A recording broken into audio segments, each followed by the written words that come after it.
want to thank Dr. Ernest Kwamina Addison for his excellent remarks and for his contributions as chairman of the IMF's Board of Governors. Reflecting on the dramatic change in the world over the last year, I paid a visit to Bretton Woods in New Hampshire, where 44 men signed our Articles of Agreement in 1944. Our founders faced two massive tasks: to deal with the immediate devastation caused by the war and to lay the foundation for a more peaceful, more prosperous post-war world. At the conclusion of the conference, John Maynard Keynes captured the significance of international cooperation as hope for the world. If we can continue, the brotherhood of men will have become more than a phrase, he said.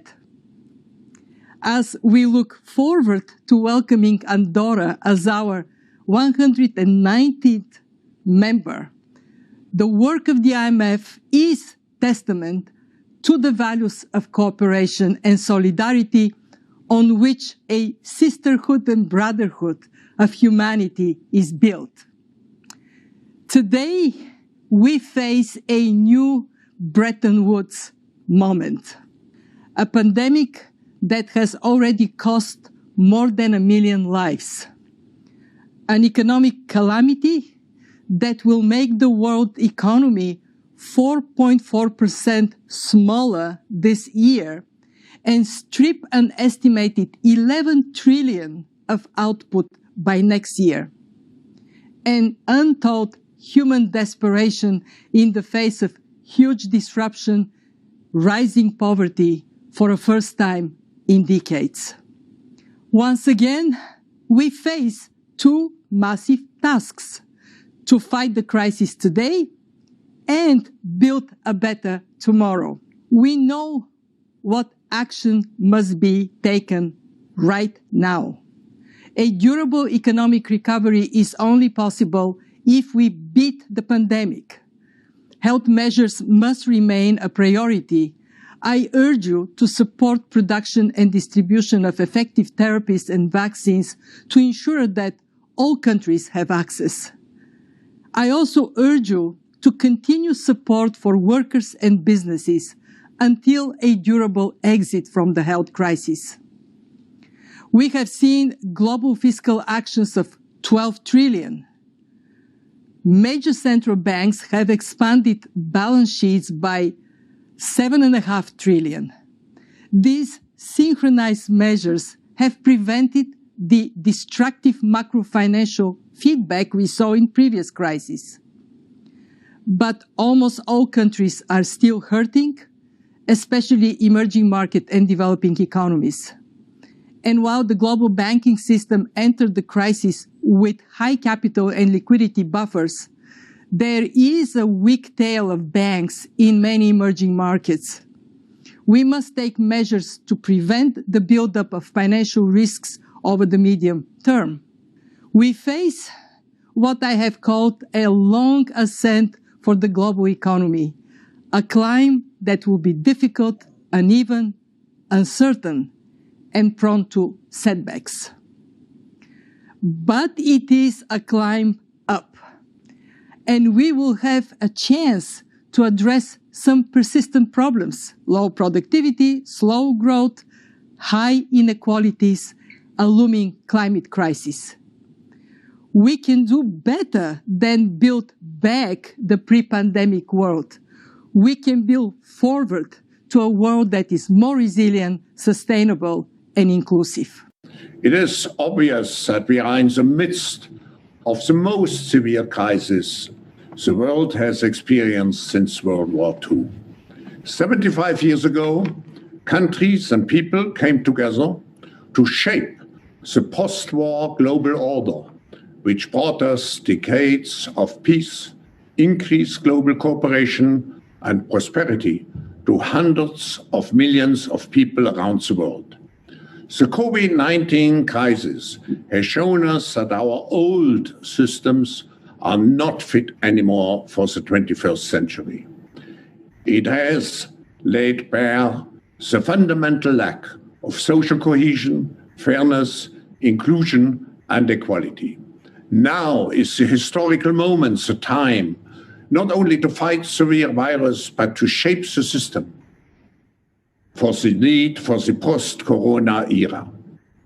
We have a choice to remain passive, which would lead to the amplification of many of the trends we see today: polarization, nationalism, racism, and ultimately increased social unrest and conflicts. But we have another choice. We can build a new social contract, particularly integrating the next generation. We can change our behavior to be in harmony with nature again. And we can make sure that the technologies of the fourth industrial revolution are best utilized to provide us with better lives. In short, we need a great reset. Now, let me first of all, of course, begin by wishing you all a Happy New Year. I guess it's still time to do that, given that we are just exactly halfway through between our Western New Year and the Lunar New Year, which will loom in a few weeks' time. I think it's also appropriate to wish ourselves a Happy New Year, given what I would like to talk to you about, which has to do with the global economy and what we should expect for 2014. Now, I'm going to test you numerology skills by asking you to think about the magic 7. Okay? Most of you will know that 7 is quite a number in all sorts of themes, religions, and I'm sure that you can compress numbers as well. So, if we think about 2014, all right, I'm just giving you 2014, you drop the 0, 14, 2 times 7. Okay, that's just by way of example, and we're going to carry on. So 2014 will be a milestone and hopefully a magic year in many respects. We must seize this new Bretton Woods moment. How? I see 3 imperatives. First, the right economic policies. What was true at Bretton Woods remains true today. Prudent macroeconomic policies and strong institutions are critical for growth, for jobs, for improved living standards. One size does not fit all. Policies must be tailored to individual country needs. Support remains essential for some time. Withdrawing it too early risks grave and unwarranted economic harm. The stage of the crisis will determine the appropriate shape of this support, generally broader early on and more targeted as countries begin to recover. Strong medium-term frameworks for monetary, fiscal, and financial policies, as well as reforms to boost trade, competitiveness, and productivity, can help create confidence for policy action now, while building much-needed resilience for the future. That includes keeping a careful watch on risks presented by elevated debt. Unless it's more money than ever, being printed at a rate faster than ever by the world's largest money printer during the middle of a freak-out. Then you don't follow the money, then you just freak out, right? Wrong. We're going to follow the money here. I'm talking about the Federal Reserve, and I'm talking about the Federal Reserve's balance sheet. Don't worry if you don't know what the balance sheet is. We are going to walk through it here. We are going to follow the money. Now, 2 weeks ago, the Federal Reserve's balance sheet was sitting at $4.3 trillion. It then added $360 billion to its balance sheet. Printed that money out of thin air. Don't get caught up on that. It is a bank of issue. That is what it does. It creates money from thin air just like commercial banks do, as we saw in my last video several eons ago. The Federal Reserve created $360 billion and added it to its balance sheet 2 weeks ago. It then turned around and printed another $590 billion and added that to its balance sheet. The 2-week total added to the balance sheet was $940 billion. The previous 2-week high, $510 billion during the height of the financial crisis after the collapse of Lehman Brothers in 2008. So 510 was the old record. $940 billion has just been added to the balance sheet, which now sits at $5.254 trillion. The previous balance sheet high was $4.5 trillion, set back in 2015. It thus took the Federal Reserve 100 years to get to $4.5 trillion, and we have now blown past that record by 15 or 20% in the space of 2 weeks. Something is going on. I think even the casual observer would acknowledge that much. Now, the Fed says, and you know this is coming, right? The Fed says it has to do this because of the coronavirus. And the coronavirus has harmed Main Street, and the Fed needs to print up all this money and ease credit conditions in households and businesses. And that's why it's taking these unprecedented steps with regard to monetary policy on its balance sheet. That includes keeping a careful watch on risks presented by elevated debt. We expect 2021 debt levels to go up significantly to around 125% of GDP in advanced economies, 65% of GDP in emerging markets, and 50% of GDP in low-income countries. The fund is providing debt relief to its poorest members, and with the World Bank, we support extension by the G20 of the debt service suspension initiative. Beyond this, where debt is unsustainable, it should be restructured without delay. We should move towards greater debt transparency and enhanced creditor coordination. I am encouraged by the G20 discussions on a common framework for sovereign debt resolution, as well as on our call for improving the architecture for sovereign debt resolution, including private sector participation. We are there for our member countries, supporting their policies. Inclusion and equality. Equal, inclusive, and sustainable. Sustainable. More inclusive. More inclusive. More inclusive. Financial inclusion. Sustainable. Equal footing. Sustainable. Equal. Sustainably. Sustainable, a more sustainable path. More sustainable and more inclusive. Sustainable. A sustainable economy. Sustainability. More sustainable. Sustainability, sustainable development goals. Sustainable, more inclusive world. This must be for people. My second imperative. To reap the full benefits of sound economic policy, we must invest more in people. That means protecting the vulnerable. It also means boosting human and physical capital to underpin growth and resilience. COVID-19 has underscored the importance of strong health systems. Rising inequality and rapid technological change demands strong education and training systems to increase opportunity and reduce disparities. Accelerating gender equality can be a global game changer. For the most unequal countries, closing the gender gap could increase GDP by an average of 35%. And investing in our young people is investing in our future. They need access to health and education, and also access to the internet, because that gives them access to the digital economy, so critical for growth and development in the future. Expanding internet access in sub-Saharan Africa just by 10% of the population could increase real per capita GDP growth by as much as 4 percentage points. Digitalization also helps with financial inclusion as a powerful tool to help overcome poverty. Just as the pandemic has shown that we can no longer ignore health precautions, we can no longer afford to ignore climate change. My third imperative. We focus on climate change because it is macrocritical, posing profound threats to growth and prosperity. Because it is macrocritical, posing profound threats to growth and prosperity. It is also people critical and planet critical. In the last decade, direct damage from climate-related disasters adds up to around $1.3 trillion. If we don't like this health crisis, we will not like the climate crisis one iota.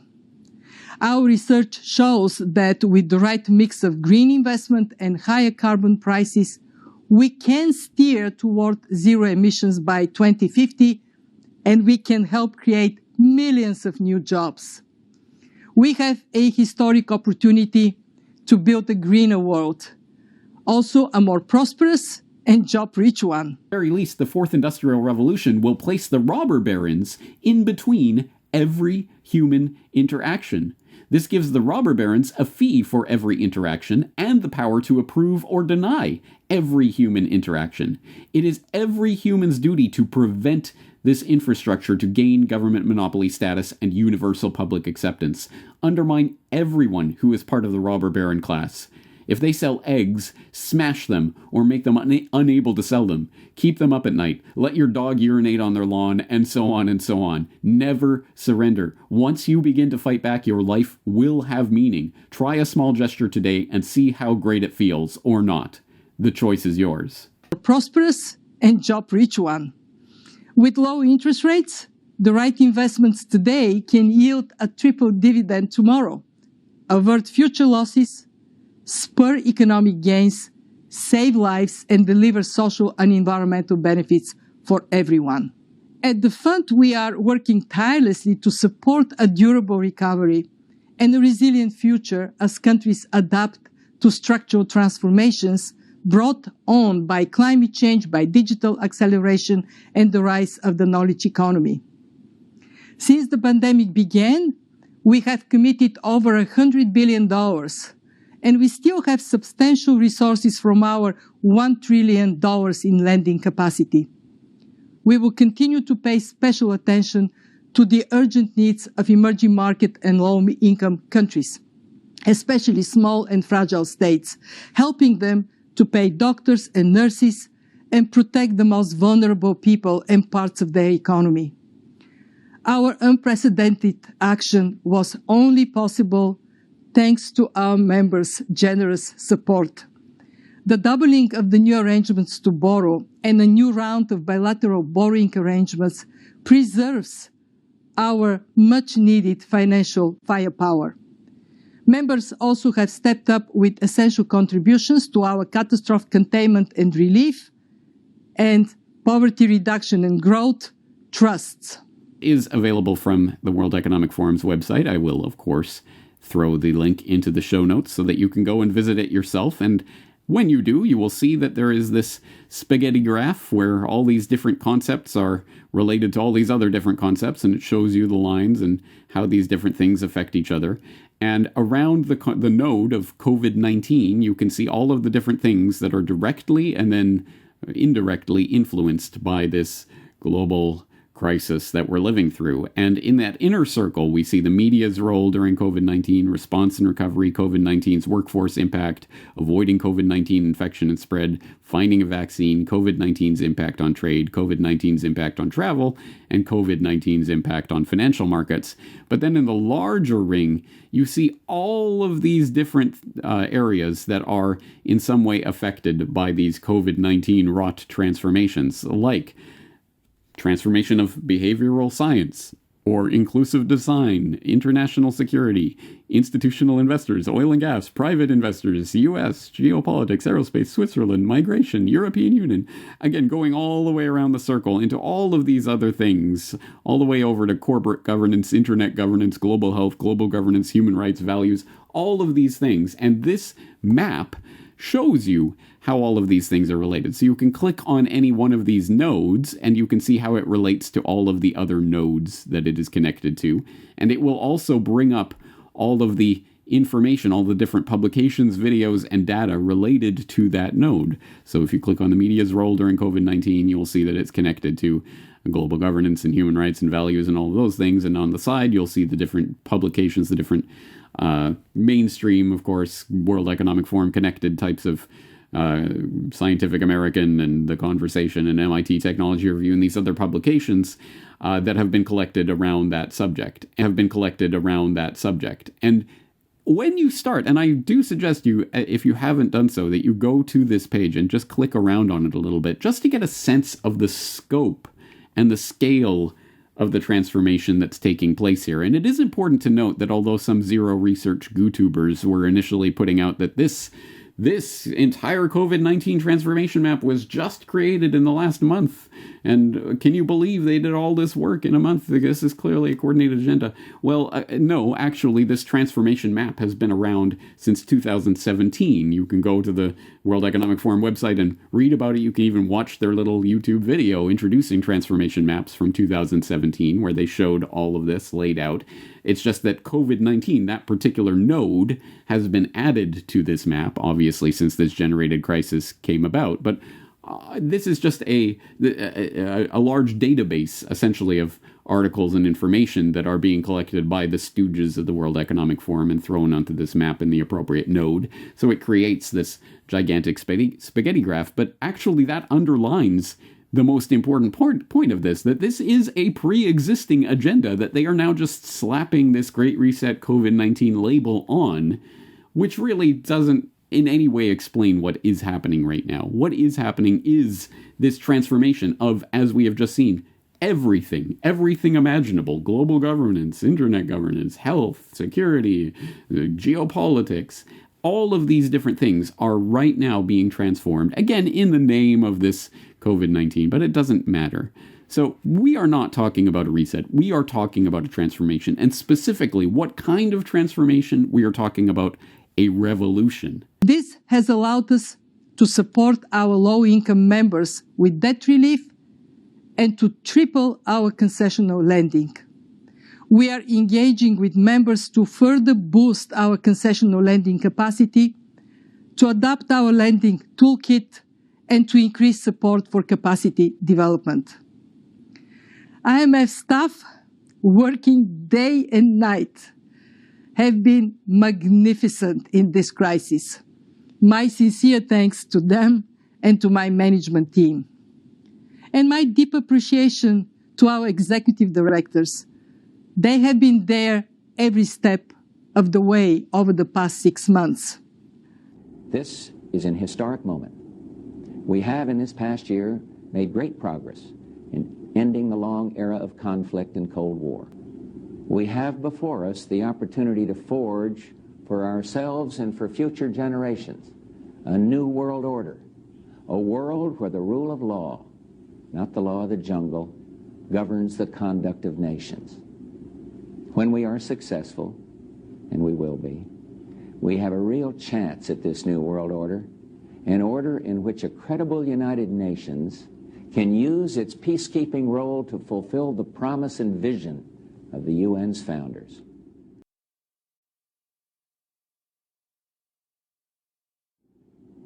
This is an historic moment. We have, in this past year, made great progress in ending the long era of conflict and Cold War. We have before us the opportunity to forge for ourselves and for future generations a new world order, a world where the rule of law, not the law of the jungle, governs the conduct of nations. When we are successful, and we will be, we have a real chance at this new world order, an order in which a credible United Nations can use its peacekeeping role to fulfill the promise and vision of the UN's founders.